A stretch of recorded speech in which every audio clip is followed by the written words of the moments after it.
Welcome back. ಅರಮನೆ ನಗರಿ ಮೈಸೂರಲ್ಲಿ ಡ್ರಗ್ಸ್ ಘಾಟು. ಡ್ರಗ್ಸ್ ದಂಧೆ ವಿರುದ್ಧ ರಿಪಬ್ಲಿಕ್ ಕನ್ನಡ ಮೆಗಾ ಅಭಿಯಾನವನ್ನು ನಡೆಸಿದೆ.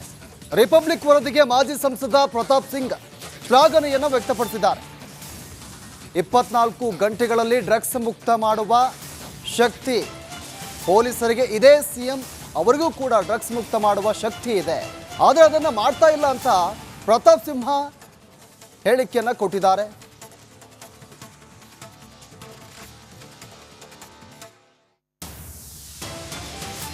ಕಲ್ಚರಲ್ ಸಿಟಿ ಡ್ರಗ್ ಸಿಟಿ ಆಗ್ಬಿಡ್ತಲ್ಲ ಅಂತ ನಿಜಕ್ಕೂ ವಿಷಾದದ ಸಂಗತಿ. ಈ ಬಗ್ಗೆ ಮಾತನಾಡೋದಕ್ಕೆ ನಮ್ಮ ಜೊತೆ ಮಾಜಿ ಸಂಸದ ಪ್ರತಾಪ್ ಸಿಂಹ ಅವರಿದ್ದಾರೆ. ಅವ್ರೇನು ಹೇಳ್ತಾರೆ ಕೇಳೋಣ. ಸಿನಿಮಾದಲ್ಲಿ ಉಡ್ತಾ ಪಂಜಾಬ್ ಇರ್ಬೋದು, ಇವೆಲ್ಲ ಸಿನಿಮಾದಲ್ಲಿ ನೋಡಿದಾಗ ಈ ಡ್ರಗ್ ಮಾಫಿಯಾ ಅನ್ನೋದು ಈ ಪಂಜಾಬ್ ಅಲ್ಲಿ ಯಾವ ರೀತಿ ಸೊಸೈಟಿನ ಹಾಳು ಮಾಡ್ತಿದೆ ಅಂತ ನೋಡ್ತಾ ಇದ್ದು.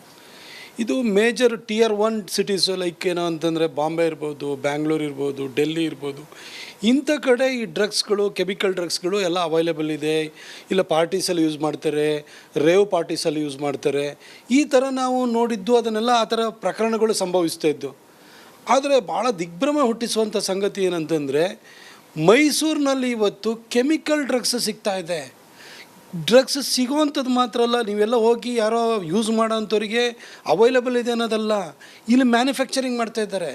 ಮಹಾರಾಷ್ಟ್ರದಿಂದ ಪೊಲೀಸರು ಬಂದು ಇಲ್ಲೇ ರಿಂಗ್ ರೋಡ್ನಲ್ಲಿರುವಂತಹ ರಿಂಗ್ ರೋಡ್ಗೆ ಅಂಟ್ಕೊಂಡಿರುವಂಥ ಜಾಗದಲ್ಲಿ ಸಿಗ್ತಾ ಇದೆ. ಇಲ್ಲಿ ಹೋದರೆ ಈ ವರ್ಣ ಕಡೆ ಹೋದರೆ ಅಲ್ಲಿ ಸಿಗ್ತಾ ಇದೆ. ಈ ರೀತಿ ಒಂದು ಸಾರಿ ಟು ಇಂಟರ್ಪ್ರಿಟ್. ನೀವು ವರ್ಣ ಅಂತಂದ್ರೆ ಮುಖ್ಯಮಂತ್ರಿಗಳ ಸ್ವಂತ ಊರಿನಲ್ಲಿ ಡ್ರಗ್ಸ್ ಸಿಗ್ತಾ ಇದೆ ಅಂತ ಹೇಳ್ತಾ ಇದ್ದಾರೆ. ಈ ಭಾಗದಲ್ಲಿ ಈ ವರ್ಣ ಈ ಕಡೆ ಕಾನ್ಸ್ಟಿಟ್ಯೂನ್ಸಿಯಲ್ಲಿ ಮುಖ್ಯಮಂತ್ರಿಗಳು ಸ್ವಂತ ಅಂತೇನೋ ಹೇಳೋಕ್ಕಲ್ಲ, ಮೈಸೂರು ಮುಖ್ಯಮಂತ್ರಿಗಳದೇ ಊರದು. ಈ ಭಾಗದಲ್ಲೂ ಕೂಡ ಇವತ್ತು ಗ್ರಾಮಾಂತರ ಭಾಗಕ್ಕೆ ಹೋಗ್ಬಿಟ್ಟು ಅಲ್ಲಿ ಫ್ಯಾಕ್ಟ್ರಿಗಳನ್ನು ಸೆಟಪ್ ಮಾಡ್ತಾ ಇದ್ದಾರೆ. ಸೆಟಪ್ ಮಾಡಿಬಿಟ್ಟು ಅಲ್ಲಿಂದ ನಿಮಗೆ ತಯಾರು ಮಾಡಿ ಬೇರೆ ಕಡೆಗೆ ಇವತ್ತು ಸಾಗಿಸ್ತಾ ಇದ್ದಾರೆ. ಈ ಭಾಗದಲ್ಲಿ ಗಾಂಜಾ ಸಿಗ್ತಾ ಇದೆ ಅಂತೇಳಿ ಹೇಳಿದರೆ ನಾವು ಒಪ್ಪುವಂಥ ಸಂಗತಿ. ಯಾಕೆ ಅಂತೇಳಿ ಹೇಳಿದರೆ ಇಲ್ಲಿ ಕೇರಳ ಇದೆ, ಗುಡ್ಡಗಾಡು ಪ್ರದೇಶ ಇದೆ, ಕದ್ದು ಮುಚ್ಚಿ ಬೆಳೆದು ಬಿಟ್ಟು ಅದನ್ನು ತಗೊಂಬಂದು ಇಲ್ಲಿ ಮಾರಾಟವನ್ನು ಮಾಡ್ತಾರೆ ಅಂತೇಳಿದರೆ ಒಪ್ಪುವಂಥ ಸಂಗತಿ. ಅದು ಬಹಳ ಜನಕ್ಕೆ ಇಲ್ಲಿ ತಿಳಿದಿದೆ. ಆದರೆ ಕೆಮಿಕಲ್ ಡ್ರಗ್ಸ್ ಮಾತ್ರ ಇದು ಒಂದು ರೀತಿ ಒಂಥರ ಈ ಸ್ಟಾರ್ಟ್ಲಿಂಗ್ ರೆವಲ್ಯೂಷನ್ ಅಂತ ಹೇಳ್ತಾರಲ್ಲ, ನಮಗೆ ಒಂಥರ ಇದು ಒಂದು ನಮ್ಮ ಕಂಡು ಕೇಳರಿಯದಂತಹ ಒಂದು ಇವತ್ತೊಂದು ಬೆಳವಣಿಗೆ ಇವತ್ತು ಇದಾಗಿದೆ. ಭಾಳ ಇದು ನಮಗೆ ಮನಸ್ಸಿಗೆ ನೋವನ್ನು ಕೊಡ್ತದೆ. ಜೊತೆಗೆ ಮೈಸೂರು ಈ ಥರ ಕೆಟ್ಟ ವಿಚಾರಗಳಿಗೋಸ್ಕರ ಸುದ್ದಿ ಆಗ್ತಾ ಇರುವಂಥದ್ದು ನಮ್ಮ ಯಾರಿಗೂ ಕೂಡ ಇದು ಒಳ್ಳೆಯ ಸುದ್ದಿ ಅಲ್ಲ. ಸಾಕಷ್ಟು ಕಡೆ ಮಾಹಿತಿ ಸಂಗ್ರಹ ಮಾಡ್ತೀವಿ ನಾವು. ದೊಡ್ಡ ಪ್ರಮಾಣದಲ್ಲಿ ಯುವಕರು ಡ್ರಗ್ಸ್ಗೆ ಬಲಿಯಾಗ್ತಾ ಇದ್ದಾರೆ. ಮೈಸೂರಿಂದ ಎಲ್ಲೆಲ್ಲಿಗೆ ಹೋಗ್ತಾ ಇದೆ ಅಂತ ನನಗೆ ಗೊತ್ತಿಲ್ಲ, ಬಟ್ ಮಹಾರಾಷ್ಟ್ರದ ಪೊಲೀಸರು ಬಂದು ಇಲ್ಲಿ ನಮಗೆ ಅದನ್ನು ಸೀಸ್ ಮಾಡ್ತಾರೆ ಅಂತೇಳಿ ಹೇಳಿದರೆ ನಾವು ನಮ್ಮ ಆತ್ಮಾವಲೋಕನನ್ನು ನಾವು ಮಾಡ್ಕೊಳ್ತೀವಿ. ಸಾಕಷ್ಟು ವರ್ಷಗಳಿಂದ ನೀವು ಮೈಸೂರಲ್ಲಿ ಇದ್ದೀರಿ. ಈ ಹಿಂದೆ ಏನು ಇಷ್ಟು ದೊಡ್ಡ ಪ್ರಮಾಣದಲ್ಲೆಲ್ಲ ಇಲ್ಲೆಲ್ಲ ಡ್ರಗ್ಸ್ ಸಿಗ್ತಾ ಇದೆ ಇಂಥದ್ದೆಲ್ಲ ಏನು ಕೇಳಿಲ್ಲ, ನಾವಂತೂ ಕೇಳಿಲ್ಲ. ಇವತ್ತು ಆಳುವ ಸರ್ಕಾರ ಸಿದ್ದರಾಮಯ್ಯನವ್ರದ್ದಾಗಿದೆ. ಅದು ಹೇಳಿ ಕೇಳಿ ಮುಖ್ಯಮಂತ್ರಿಗಳ ತವರು ಜಿಲ್ಲೆ ಇದು. ಈಗ ಒಂದು ಪ್ರಕರಣದ ನಂತರ ಇನ್ನೊಂದು ಪ್ರಕರಣಗಳು ಸಿಗ್ತಾ ಇದ್ರೂ ಕೂಡ, ಬೆಳಕಿಗೆ ಬರ್ತಾ ಇದ್ರೂ ಕೂಡ ಪೊಲೀಸ್ ಇಲಾಖೆ ಕಟ್ಟುನಿಟ್ಟಾದ ಕ್ರಮ ಕೈಗೊಳ್ತಿಲ್ಲ ಅಂತಂದರೆ ಕಾರಣ ಏನು? ಇದನ್ನು ಸರ್ಕಾರ ಆತ್ಮಾವಲೋಕನ ಮಾಡ್ಕೊಳ್ಬೇಕು. ನಾ ಪೊಲೀಸರನ್ನು ದೂರಲ್ಲ, ಯಾಕಂದರೆ ಪೊಲೀಸ್ ಇಲಾಖೆಗೆ ಇಲ್ಲಿ ಮೈಸೂರಿನಲ್ಲಿ ಒಂದು ಸಾಮೂಹಿಕ ಅತ್ಯಾಚಾರ ಪ್ರಕರಣ ಸಂಭವಿಸಿತು, ಹಿಡಿದು ಬಿಸಾಕಿದ್ರು. ಇಲ್ಲಿ ಏನೇನೋ ಘಟನೆಗಳು ಸಂಭವಿಸಿದ್ದು ಅಷ್ಟನ್ನು ಕೂಡ ಅವ್ರನ್ನ ನಿಯಂತ್ರಣ ಮಾಡಿದ್ದಾರೆ ಮತ್ತು ಎಲ್ಲರನ್ನೂ ಕೂಡ ಟ್ರೇಸ್ ಮಾಡಿದ್ದಾರೆ. ಆ ರೀತಿಯ ಕಾರ್ಯಕ್ಷಮತೆ ಇರುವಂಥ ಪೊಲೀಸರಿಗೆ ಡ್ರಗ್ ಮಾಫಿಯಾನ ಕಂಟ್ರೋಲ್ ಮಾಡಲಿಕ್ಕೆ ಆಗಲ್ಲ ಅಂತ ಅಲ್ವೇ ಅಲ್ಲ, ಅವ್ರಿಗೆ ಖಂಡಿತ ಆಗುತ್ತೆ. ಆದರೆ ಇಲ್ಲಿ ಪೊಲೀಸ್ ಇಲಾಖೆ ಕೂಡ ಸಂತ್ರಸ್ತರ ಲಿಸ್ಟಲ್ಲಿದೆ. ಇದು ಅವರು ಕೂಡ ಇವರು ಮಿನಿಟಿಗೆ ದುಡ್ಡು ಕೊಟ್ಟು ಅವರು ಸುಸ್ತಾಗಿದ್ದಾರೆ. ಹಾಗಾಗಿ ವೆಲ್ಕಮ್ ಬ್ಯಾಕ್. ಅರಮನೆ ನಗರಿ ಮೈಸೂರಲ್ಲಿ ಡ್ರಗ್ಸ್ ಘಾಟು. ಡ್ರಗ್ಸ್ ದಂಧೆ ವಿರುದ್ಧ ರಿಪಬ್ಲಿಕ್ ಕನ್ನಡ ಮೆಗಾ ಅಭಿಯಾನವನ್ನು ನಡೆಸಿದೆ. ರಿಪಬ್ಲಿಕ್ ವರದಿಗೆ ಮಾಜಿ ಸಂಸದ ಪ್ರತಾಪ್ ಸಿಂಗ್ ಶ್ಲಾಘನೆಯನ್ನು ವ್ಯಕ್ತಪಡಿಸಿದ್ದಾರೆ. 24 ಗಂಟೆಗಳಲ್ಲಿ ಡ್ರಗ್ಸ್ ಮುಕ್ತ ಮಾಡುವ ಶಕ್ತಿ ಪೊಲೀಸರಿಗೆ ಇದೆ. ಸಿಎಂ ಅವರಿಗೂ ಕೂಡ ಡ್ರಗ್ಸ್ ಮುಕ್ತ ಮಾಡುವ ಶಕ್ತಿ ಇದೆ, ಆದರೆ ಅದನ್ನು ಮಾಡ್ತಾ ಇಲ್ಲ ಅಂತ ಪ್ರತಾಪ್ ಸಿಂಹ ಹೇಳಿಕೆಯನ್ನು ಕೊಟ್ಟಿದ್ದಾರೆ.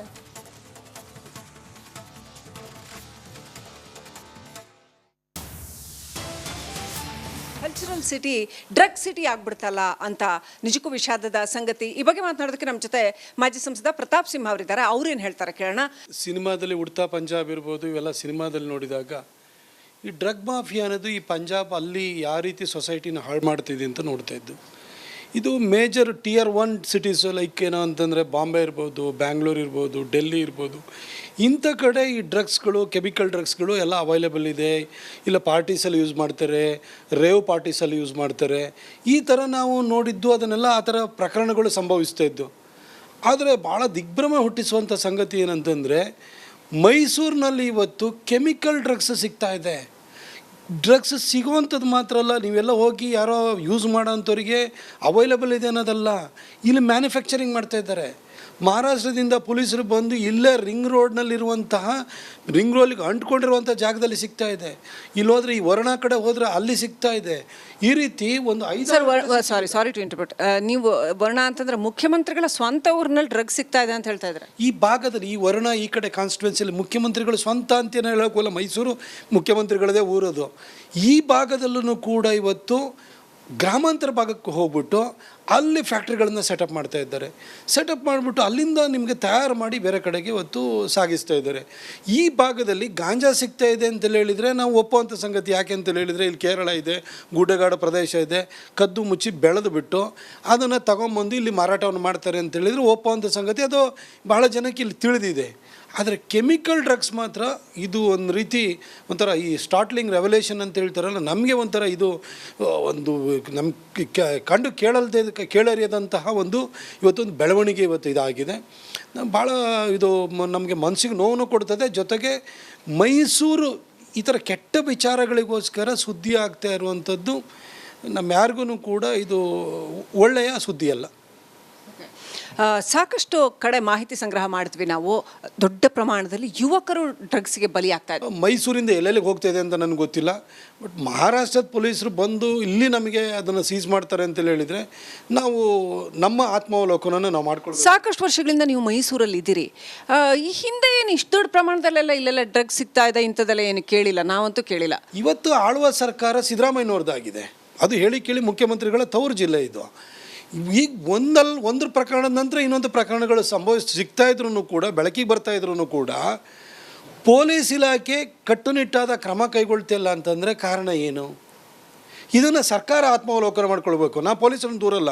ಯಾಕಂದರೆ ಪೊಲೀಸ್ ಇಲಾಖೆಗೆ ಇಲ್ಲಿ ಮೈಸೂರಿನಲ್ಲಿ ಒಂದು ಸಾಮೂಹಿಕ ಅತ್ಯಾಚಾರ ಪ್ರಕರಣ ಸಂಭವಿಸಿತು, ಹಿಡಿದು ಬಿಸಾಕಿದ್ರು. ಇಲ್ಲಿ ಏನೇನೋ ಘಟನೆಗಳು ಸಂಭವಿಸಿದ್ದು ಅಷ್ಟನ್ನು ಕೂಡ ಅವ್ರನ್ನ ನಿಯಂತ್ರಣ ಮಾಡಿದ್ದಾರೆ ಮತ್ತು ಎಲ್ಲರನ್ನೂ ಕೂಡ ಟ್ರೇಸ್ ಮಾಡಿದ್ದಾರೆ.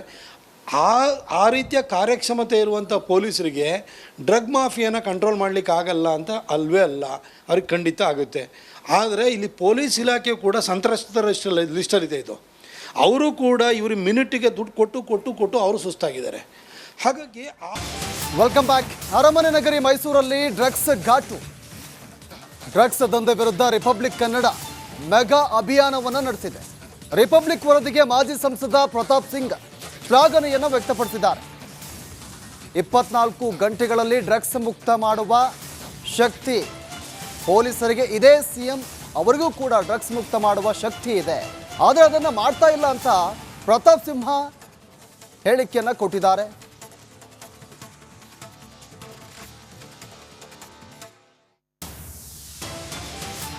ಕಲ್ಚರಲ್ ಸಿಟಿ ಡ್ರಗ್ ಸಿಟಿ ಆಗ್ಬಿಡ್ತಲ್ಲ ಅಂತ ನಿಜಕ್ಕೂ ವಿಷಾದದ ಸಂಗತಿ. ಈ ಬಗ್ಗೆ ಮಾತನಾಡೋದಕ್ಕೆ ನಮ್ಮ ಜೊತೆ ಮಾಜಿ ಸಂಸದ ಪ್ರತಾಪ್ ಸಿಂಹ ಅವರಿದ್ದಾರೆ. ಅವ್ರೇನು ಹೇಳ್ತಾರೆ ಕೇಳೋಣ. ಸಿನಿಮಾದಲ್ಲಿ ಉಡ್ತಾ ಪಂಜಾಬ್ ಇರ್ಬೋದು, ಇವೆಲ್ಲ ಸಿನಿಮಾದಲ್ಲಿ ನೋಡಿದಾಗ ಈ ಡ್ರಗ್ ಮಾಫಿಯಾ ಅನ್ನೋದು ಈ ಪಂಜಾಬ್ ಅಲ್ಲಿ ಯಾವ ರೀತಿ ಸೊಸೈಟಿನ ಹಾಳು ಮಾಡ್ತಿದೆ ಅಂತ ನೋಡ್ತಾ ಇದ್ದು.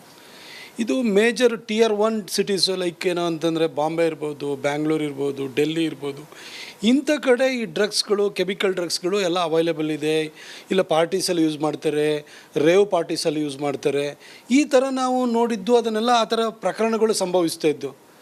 ಆದರೆ ಭಾಳ ದಿಗ್ಭ್ರಮ ಹುಟ್ಟಿಸುವಂಥ ಸಂಗತಿ ಏನಂತಂದರೆ, ಮೈಸೂರಿನಲ್ಲಿ ಇವತ್ತು ಕೆಮಿಕಲ್ ಡ್ರಗ್ಸ್ ಸಿಗ್ತಾ ಇದೆ. ಡ್ರಗ್ಸ್ ಸಿಗೋವಂಥದ್ದು ಮಾತ್ರ ಅಲ್ಲ, ನೀವೆಲ್ಲ ಹೋಗಿ ಯಾರೋ ಯೂಸ್ ಮಾಡೋಂಥವ್ರಿಗೆ ಅವೈಲೇಬಲ್ ಇದೆ ಅನ್ನೋದಲ್ಲ, ಇಲ್ಲಿ ಮ್ಯಾನುಫ್ಯಾಕ್ಚರಿಂಗ್ ಮಾಡ್ತಾಯಿದ್ದಾರೆ. ಮಹಾರಾಷ್ಟ್ರದಿಂದ ಪೊಲೀಸರು ಬಂದು ಇಲ್ಲೇ ರಿಂಗ್ ರೋಡ್ನಲ್ಲಿರುವಂತಹ ರಿಂಗ್ ರೋಡ್ಗೆ ಅಂಟ್ಕೊಂಡಿರುವಂಥ ಜಾಗದಲ್ಲಿ ಸಿಗ್ತಾ ಇದೆ. ಇಲ್ಲಿ ಹೋದರೆ ಈ ವರ್ಣ ಕಡೆ ಹೋದರೆ ಅಲ್ಲಿ ಸಿಗ್ತಾ ಇದೆ. ಈ ರೀತಿ ಒಂದು ಸಾರಿ ಟು ಇಂಟರ್ಪ್ರಿಟ್, ನೀವು ವರ್ಣ ಅಂತಂದ್ರೆ ಮುಖ್ಯಮಂತ್ರಿಗಳ ಸ್ವಂತ ಊರಿನಲ್ಲಿ ಡ್ರಗ್ಸ್ ಸಿಗ್ತಾ ಇದೆ ಅಂತ ಹೇಳ್ತಾ ಇದ್ದಾರೆ. ಈ ಭಾಗದಲ್ಲಿ ಈ ವರ್ಣ ಈ ಕಡೆ ಕಾನ್ಸ್ಟಿಟ್ಯೂನ್ಸಿಯಲ್ಲಿ ಮುಖ್ಯಮಂತ್ರಿಗಳು ಸ್ವಂತ ಅಂತೇನೆ ಹೇಳೋಕ್ಕಲ್ಲ, ಮೈಸೂರು ಮುಖ್ಯಮಂತ್ರಿಗಳದೇ ಊರದು. ಈ ಭಾಗದಲ್ಲೂ ಕೂಡ ಇವತ್ತು ಗ್ರಾಮಾಂತರ ಭಾಗಕ್ಕೆ ಹೋಗ್ಬಿಟ್ಟು ಅಲ್ಲಿ ಫ್ಯಾಕ್ಟ್ರಿಗಳನ್ನು ಸೆಟಪ್ ಮಾಡ್ತಾ ಇದ್ದಾರೆ. ಸೆಟಪ್ ಮಾಡಿಬಿಟ್ಟು ಅಲ್ಲಿಂದ ನಿಮಗೆ ತಯಾರು ಮಾಡಿ ಬೇರೆ ಕಡೆಗೆ ಇವತ್ತು ಸಾಗಿಸ್ತಾ ಇದ್ದಾರೆ. ಈ ಭಾಗದಲ್ಲಿ ಗಾಂಜಾ ಸಿಗ್ತಾ ಇದೆ ಅಂತೇಳಿ ಹೇಳಿದರೆ ನಾವು ಒಪ್ಪುವಂಥ ಸಂಗತಿ. ಯಾಕೆ ಅಂತೇಳಿ ಹೇಳಿದರೆ ಇಲ್ಲಿ ಕೇರಳ ಇದೆ, ಗುಡ್ಡಗಾಡು ಪ್ರದೇಶ ಇದೆ, ಕದ್ದು ಮುಚ್ಚಿ ಬೆಳೆದು ಬಿಟ್ಟು ಅದನ್ನು ತಗೊಂಬಂದು ಇಲ್ಲಿ ಮಾರಾಟವನ್ನು ಮಾಡ್ತಾರೆ ಅಂತೇಳಿದರೆ ಒಪ್ಪುವಂಥ ಸಂಗತಿ. ಅದು ಬಹಳ ಜನಕ್ಕೆ ಇಲ್ಲಿ ತಿಳಿದಿದೆ. ಆದರೆ ಕೆಮಿಕಲ್ ಡ್ರಗ್ಸ್ ಮಾತ್ರ ಇದು ಒಂದು ರೀತಿ ಒಂಥರ ಈ ಸ್ಟಾರ್ಟ್ಲಿಂಗ್ ರೆವಲ್ಯೂಷನ್ ಅಂತ ಹೇಳ್ತಾರಲ್ಲ, ನಮಗೆ ಒಂಥರ ಇದು ಒಂದು ನಮ್ಮ ಕಂಡು ಕೇಳರಿಯದಂತಹ ಒಂದು ಇವತ್ತೊಂದು ಬೆಳವಣಿಗೆ ಇವತ್ತು ಇದಾಗಿದೆ. ಭಾಳ ಇದು ನಮಗೆ ಮನಸ್ಸಿಗೆ ನೋವನ್ನು ಕೊಡ್ತದೆ. ಜೊತೆಗೆ ಮೈಸೂರು ಈ ಥರ ಕೆಟ್ಟ ವಿಚಾರಗಳಿಗೋಸ್ಕರ ಸುದ್ದಿ ಆಗ್ತಾ ಇರುವಂಥದ್ದು ನಮ್ಮ ಯಾರಿಗೂ ಕೂಡ ಇದು ಒಳ್ಳೆಯ ಸುದ್ದಿ ಅಲ್ಲ. ಸಾಕಷ್ಟು ಕಡೆ ಮಾಹಿತಿ ಸಂಗ್ರಹ ಮಾಡ್ತೀವಿ ನಾವು, ದೊಡ್ಡ ಪ್ರಮಾಣದಲ್ಲಿ ಯುವಕರು ಡ್ರಗ್ಸ್ಗೆ ಬಲಿಯಾಗ್ತಾ ಇದ್ದಾರೆ. ಮೈಸೂರಿಂದ ಎಲ್ಲೆಲ್ಲಿಗೆ ಹೋಗ್ತಾ ಇದೆ ಅಂತ ನನಗೆ ಗೊತ್ತಿಲ್ಲ. ಬಟ್ ಮಹಾರಾಷ್ಟ್ರದ ಪೊಲೀಸರು ಬಂದು ಇಲ್ಲಿ ನಮಗೆ ಅದನ್ನು ಸೀಸ್ ಮಾಡ್ತಾರೆ ಅಂತೇಳಿ ಹೇಳಿದರೆ ನಾವು ನಮ್ಮ ಆತ್ಮಾವಲೋಕನವನ್ನು ನಾವು ಮಾಡ್ಕೊಳ್ಬೇಕು. ಸಾಕಷ್ಟು ವರ್ಷಗಳಿಂದ ನೀವು ಮೈಸೂರಲ್ಲಿ ಇದ್ದೀರಿ. ಈ ಹಿಂದೆ ಏನು ಇಷ್ಟು ದೊಡ್ಡ ಪ್ರಮಾಣದಲ್ಲೆಲ್ಲ ಇಲ್ಲೆಲ್ಲ ಡ್ರಗ್ಸ್ ಸಿಗ್ತಾ ಇದೆ ಇಂಥದ್ದೆಲ್ಲ ಏನು ಕೇಳಿಲ್ಲ, ನಾವಂತೂ ಕೇಳಿಲ್ಲ. ಇವತ್ತು ಆಳುವ ಸರ್ಕಾರ ಸಿದ್ದರಾಮಯ್ಯನವ್ರದ್ದಾಗಿದೆ. ಅದು ಹೇಳಿ ಕೇಳಿ ಮುಖ್ಯಮಂತ್ರಿಗಳ ತವರು ಜಿಲ್ಲೆ ಇದು. ಈಗ ಒಂದು ಪ್ರಕರಣದ ನಂತರ ಇನ್ನೊಂದು ಪ್ರಕರಣಗಳು ಸಿಗ್ತಾ ಇದ್ರೂ ಕೂಡ, ಬೆಳಕಿಗೆ ಬರ್ತಾ ಇದ್ರೂ ಕೂಡ ಪೊಲೀಸ್ ಇಲಾಖೆ ಕಟ್ಟುನಿಟ್ಟಾದ ಕ್ರಮ ಕೈಗೊಳ್ತಿಲ್ಲ ಅಂತಂದರೆ ಕಾರಣ ಏನು? ಇದನ್ನು ಸರ್ಕಾರ ಆತ್ಮಾವಲೋಕನ ಮಾಡ್ಕೊಳ್ಬೇಕು. ನಾ ಪೊಲೀಸರನ್ನು ದೂರಲ್ಲ. ಯಾಕಂದರೆ ಪೊಲೀಸ್ ಇಲಾಖೆಗೆ ಇಲ್ಲಿ ಮೈಸೂರಿನಲ್ಲಿ ಒಂದು ಸಾಮೂಹಿಕ ಅತ್ಯಾಚಾರ ಪ್ರಕರಣ ಸಂಭವಿಸಿತು, ಹಿಡಿದು ಬಿಸಾಕಿದ್ರು. ಇಲ್ಲಿ ಏನೇನೋ ಘಟನೆಗಳು ಸಂಭವಿಸಿದ್ದು ಅಷ್ಟನ್ನು ಕೂಡ ಅವ್ರನ್ನ ನಿಯಂತ್ರಣ ಮಾಡಿದ್ದಾರೆ ಮತ್ತು ಎಲ್ಲರನ್ನೂ ಕೂಡ ಟ್ರೇಸ್ ಮಾಡಿದ್ದಾರೆ. ಆ ರೀತಿಯ ಕಾರ್ಯಕ್ಷಮತೆ ಇರುವಂಥ ಪೊಲೀಸರಿಗೆ ಡ್ರಗ್ ಮಾಫಿಯಾನ ಕಂಟ್ರೋಲ್ ಮಾಡಲಿಕ್ಕೆ ಆಗಲ್ಲ ಅಂತ ಅಲ್ವೇ ಅಲ್ಲ, ಅವ್ರಿಗೆ ಖಂಡಿತ ಆಗುತ್ತೆ. ಆದರೆ ಇಲ್ಲಿ ಪೊಲೀಸ್ ಇಲಾಖೆ ಕೂಡ ಸಂತ್ರಸ್ತರ ಲಿಸ್ಟಲ್ಲಿದೆ. ಇದು ಅವರು ಕೂಡ ಇವರು ಮಿನಿಟಿಗೆ ದುಡ್ಡು ಕೊಟ್ಟು ಅವರು ಸುಸ್ತಾಗಿದ್ದಾರೆ. ಹಾಗಾಗಿ